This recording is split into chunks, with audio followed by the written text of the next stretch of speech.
آبنائے ہرمز کی مسلسل بندش پر ٹرمپ کی فرسٹریشن کے انتہا۔ سپر پاور امریکہ کا صدر ایران کے خلاف گالم گلوچ پر اتر آئے۔ ٹرمپ کے ایران کو بازاری زبان میں سنگین دھمکیاں۔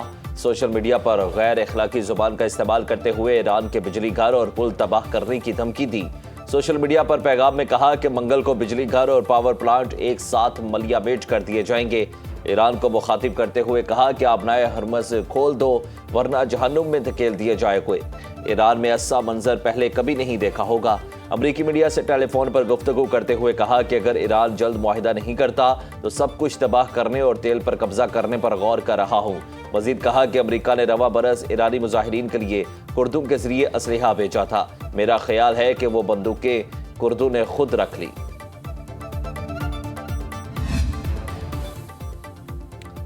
امریکی صدر ٹرمپ نے ایران کو معاہدے کے لیے دی جانے والی ڈیڈ لائن کا وقت لکھ دیا۔ سوشل میڈیا پر جاری اپنے پیغام میں انہوں نے لکھا کہ منگل رات 8 بجے ایسٹرن ٹائم ہے۔ عرب میڈیا کے مطابق 8 بجے رات کا وقت ایران میں رات 3:30 بجے کا وقت ہوگا، جبکہ پاکستان وقت بدھ کی صبح 5 بجے ہوگا۔ فوکس نیوز کے انٹرویو میں صدر ٹرمپ کا یو ٹرن پیر تک ایران سے معاہدے کا کبھی امکان ظاہر کر دیا۔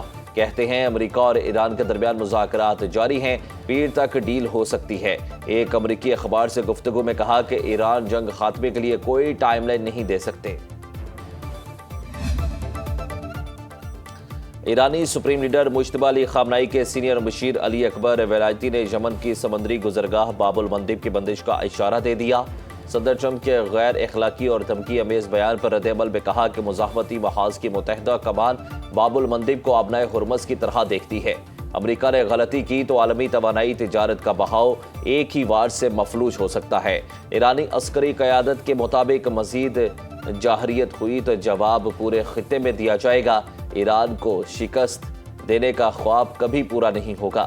ایرانی نائب صدر محمد رضا عارف کا صدر ٹرمپ کی دھمکیوں پر رد عمل، کہا عوامی مفاد کو قربان کرنے والے ٹرمپ آج بھی پتھر کے زمانے میں جی رہے ہیں۔ ہم نے ٹرمپ کی دھمکیوں کے باوجود تعمیر و ترقی کا راستہ اختیار کیا۔ ایرانی عدلیہ نے کہا کہ ایران کی استحکامات اور مزاحمت نے ٹرمپ کو پاگل پن کے دہانے پر پہنچا دیا۔ روس کی جانب سے بھی ٹرمپ کے ایران بارے توہین امیز لب و لہجے کی مذمت۔ امریکی سینیٹر برنی سینڈرز بھی صدر ٹرمپ سے نالاں۔ امریکی صدر کو ذہنی طور پر غیر متوازن شخص قرار دیتے ہوئے کہا کہ ٹرمپ کا دماغی توازن ٹھیک نہیں۔ ایران جنگ کے 1 ماہ بعد ایسٹر سنڈے پر ٹرمپ کا ایسا بیان آیا، یہ ایک خطرناک اور ذہنی طور پر غیر متوازن فرد کی باتیں ہیں۔ کانگریس کو اب کام کرنا ہوگا، جنگ کو ختم کرنا ہوگا۔ امریکی صدر لاکھوں کوششوں کے باوجود آبنائے ہرمز نہ کھلوا سکے۔ ایران کی مزاحمت کے آگے ٹرمپ کی ہمت جواب دے گئی۔ غیر اخلاقی الفاظ استعمال کرتے ہوئے صدر کے منصب کا بھی خیال نہ رکھا۔ ماہرین کے مطابق ایران جنگ نے صدر ٹرمپ کی قائدانہ صلاحیتوں کو بے نقاب کر دیا۔ ٹرمپ کی پالیسیوں کے خلاف امریکہ کے اندر احتجاج ہوا۔ کئی اہم سول اور عسکری عہدیداروں نے استعفے دے دیے۔ نیٹو جیسے اتحادی نے بھی منہ نہ لگایا۔ وقت گزرنے کے ساتھ ایران ثابت قدم کھڑا ہے۔ ٹرمپ کے پتے ایک ایک کر کے بکھر رہے ہیں۔ امریکی صدر کی دھمکیاں اور ایران جنگ کے منفی اثرات۔ عالمی منڈی میں خام تیل کی قیمت میں مزید اضافہ۔ برنٹ خام تیل کی قیمت 2.2% اضافے کے بعد $111 فی بیرل سے تجاوز کر گئی۔ WTI خام تیل کے دام 2.7% اضافے سے $114 فی بیرل کی سطح پر پہنچ گئے۔ بازرگان انقلاب نے امریکی صدر کا دعویٰ مسترد کر دیا۔ ترجمان ختم الانبیاء فورس کہتے ہیں کہ ایک تباہ شدہ طیارے کے پائلٹ کو بچانے کے بہانے جنوبی اصفہان کی ایک ویران ایئر فیلڈ سے فوری نکالنے کے فریب پر مبنی امریکی فوج کا ناکام نہاد ریسکیو آپریشن ایرانی مسلح فوج کے بروقت پہنچنے کے بعد مکمل طور پر ناکام ہو گیا۔ پائلٹ کی تلاش کے دوران امریکہ کے 2 بلیک ہاک جنگی ہیلی کاپٹر اور 2 C-130 طیارے تباہ ہوئے۔ ایرانی میڈیا کے مطابق بازرگان انقلاب نے جنوبی اصفہان میں ایک اسرائیلی ڈرون بھی تباہ کیا۔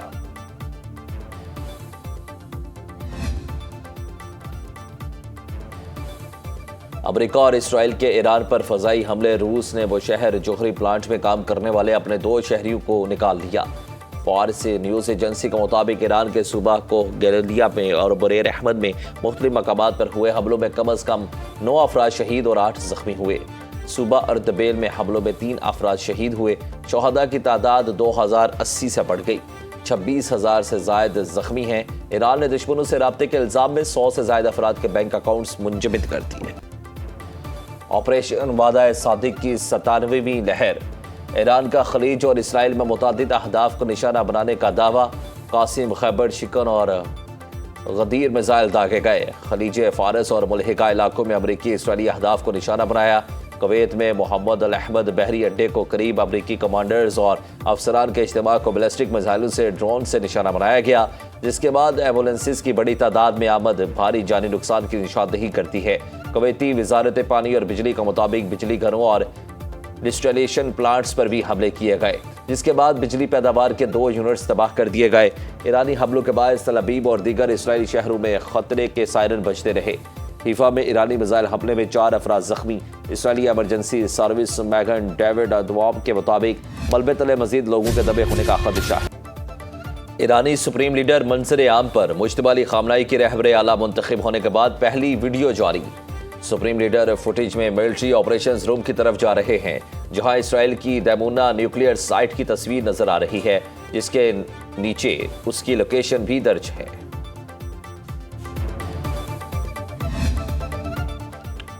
لبنان میں اسرائیلی حملوں میں 15 افراد شہید اور متعدد زخمی ہو گئے۔ لبنانی وزارت صحت کے مطابق دارالحکومت بیروت کے علاقے جناح میں 5 افراد جاں بحق، 52 زخمی ہوئے۔ بیروت کے مشرق میں واقع عین سعدیہ میں رہائشی عمارت پر حملے میں 3 افراد رقمہ اجل بن گئے۔ جنوبی قصبے کفارختہ میں 4 سالہ بچی سمیت 7 افراد جان سے گئے۔ حزب اللہ نے لبنانی ساحل کے قریب اسرائیلی بحری جہاز پر کروز میزائل سے حملہ کیا۔ حزب اللہ اور حوثیوں کا اسرائیلی شہر یوفا کو بھی نشانہ بنانے کا دعویٰ۔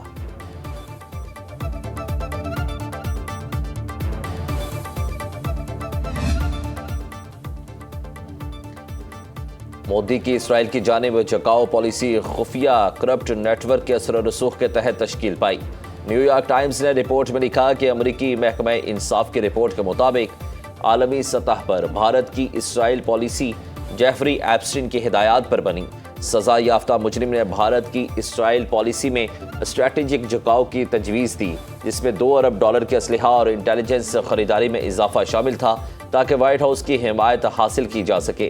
مبینہ طور پر ایپسٹین خود کو وائٹ ہاؤس کے قریبی ذرائع کے طور پر پیش کرتا۔ ایپسٹین ٹرمپ کی کابینہ تقرریوں اور خارجہ پالیسیوں میں تبدیلیوں سے متعلق خفیہ معلومات وقت سے پہلے فراہم کرتا۔ ارب پتی انیل امبانی نے خفیہ رابطوں کے ذریعے مبینہ طور پر دفاعی امور سے متعلق بیرونی ہدایات حاصل کی۔ انیل امبانی کو امریکی اثر و رسوخ کے اہم حلقوں تک رسائی دی گئی۔ نائب وزیر اعظم اسحاق ڈار کی سعودی وزیر خارجہ شہزادہ فیصل بن فرحان سے ٹیلی فونک گفتگو۔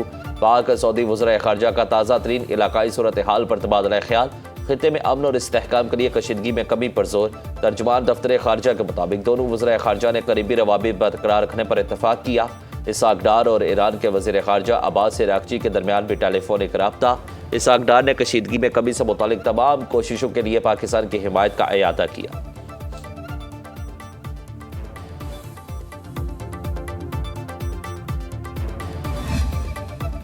بلوچستان اور خیبر پختونخوا میں کفایت شعاری کے اقدامات کا آج سے آغاز ہوگا۔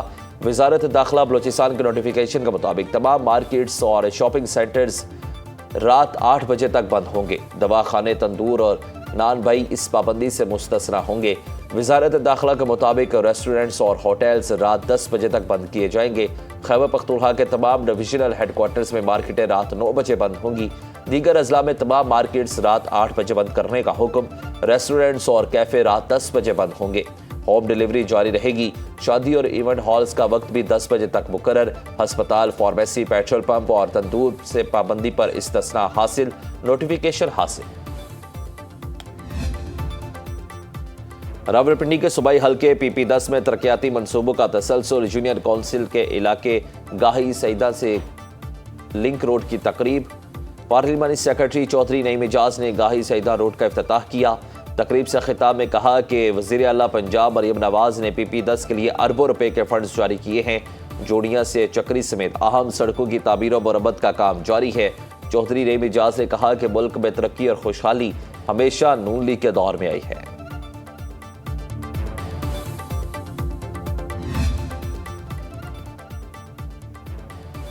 میاں والی میں بارشوں کے بعد دریائے کرم میں طغیانی، کنڈل میں درجنوں گھر زیر آب، سیلاب میں پھنسے 234 افراد کو ریسکیو کر لیا گیا۔